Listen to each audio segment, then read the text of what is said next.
Assalamualaikum warahmatullahi wabarakatuh. Selamat semuanya Ibu ucapkan kepada Ananda kelas 10 yang sudah bergabung di SMA Negeri 1 Gunung Telang ini mulai dari tahun ajaran 2021-2022. Puji syukur sama-sama kita ucapkan kepada Allah Subhanahu wa taala atas limpahan kasih sayang rahmatnya. Hari ini kita dipertemukan secara online dalam memperkenalkan kurikulum SMA Negeri 1 Gunung Telang. Kemudian salawat dan salam juga kita kirimkan kepada Nabi kita Muhammad Sallallahu Alaihi Wasallam.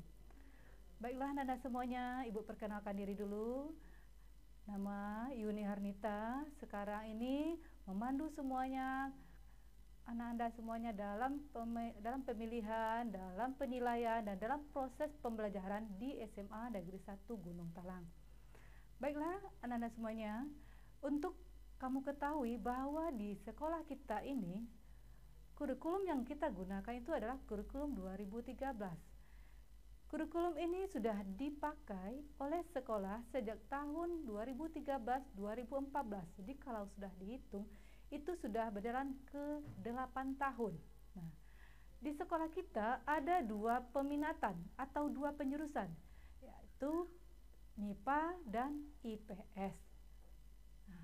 Oke, untuk IPA dan IPS ini masing-masing punya muatan yang sama dalam seminggu. Di kelas 10 ada 42 jam, nanti ditambah dengan BK, TIK, dan BK.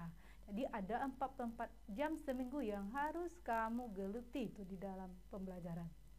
Jadi ada 6 mapel umum A dan 3 mapel umum B, ditambah dengan 4 mapel peminatan dan penjurusan. 4 mapel peminatan yang besar ini adalah sesuai dengan peminatannya tersendiri. Untuk IPA itu ditambahkan dengan matematika peminatan, ada biologi, ada fisika, dan ada kimia.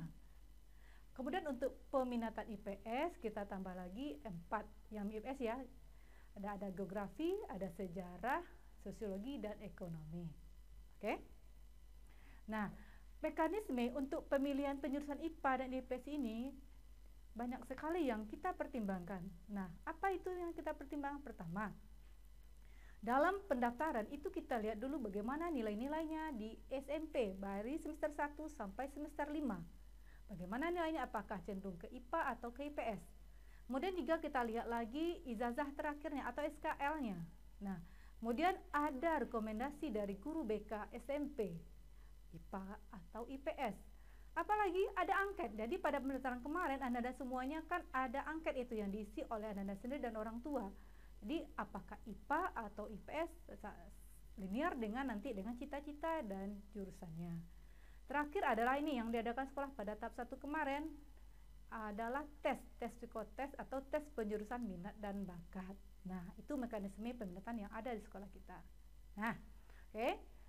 Terus kita lihat tadi yang masalah mata pelajaran pilihan atau lintas minat.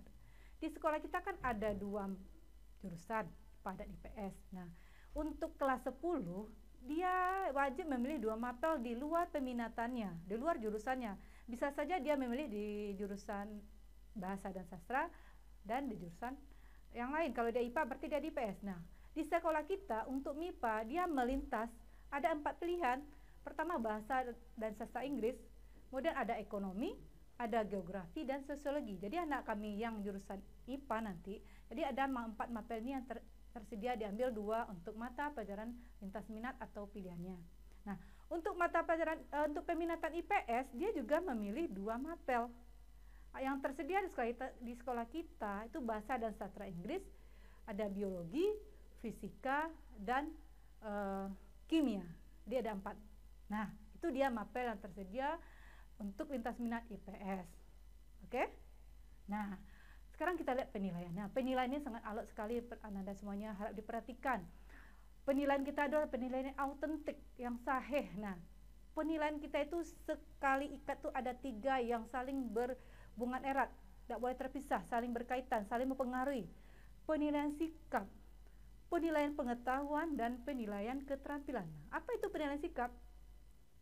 Penilaian sikap itu ada kecenderungan kita, kamu sebagai peserta didik dalam kegiatan sehari-hari, baik di kelas apapun di luar kelas. Nah, bisa melalui observasi, penilaian diri, penilaian antar teman, dan lain-lainnya yang bisa diamati. Nah, kemudian penilaian pengetahuan. Penilaian pengetahuan ini adalah untuk mengukur kemampuan peserta didik berupa pemahaman. Sampai di mana kamu paham kode-kode yang ada di pembelajarannya.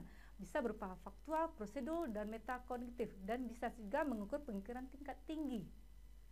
Kemudian penilaian ketiga itu adalah penilaian keterampilan. Nah, penilaian keterampilan itu adalah penilaian untuk mengimplementasikan, menerapkan konsep pengetahuan yang kita dapatkan pada penilaian pengetahuan.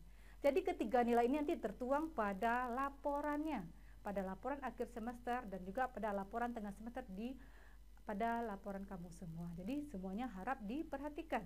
Nah, itu masalah penilaian. Nah, kemudian apa lagi yang penting? Untuk kelas 10 biar Ibu informasikan sekarang, di sekolah kita KKM ke-10 itu adalah 73. Nah, 73 itu punya rentang-rentang tersendiri. Kapan dia bernilai baik, cukup, atau sangat baik. Nah, kalau kurang dari 73 berarti dia berada di bawah cakupan tidak tuntas. Nah, berarti kamu perlu bimbingan dan remedial. Ini harus mengingat ini. Kemudian yang cukup itu apa? Antara 73 dan 81.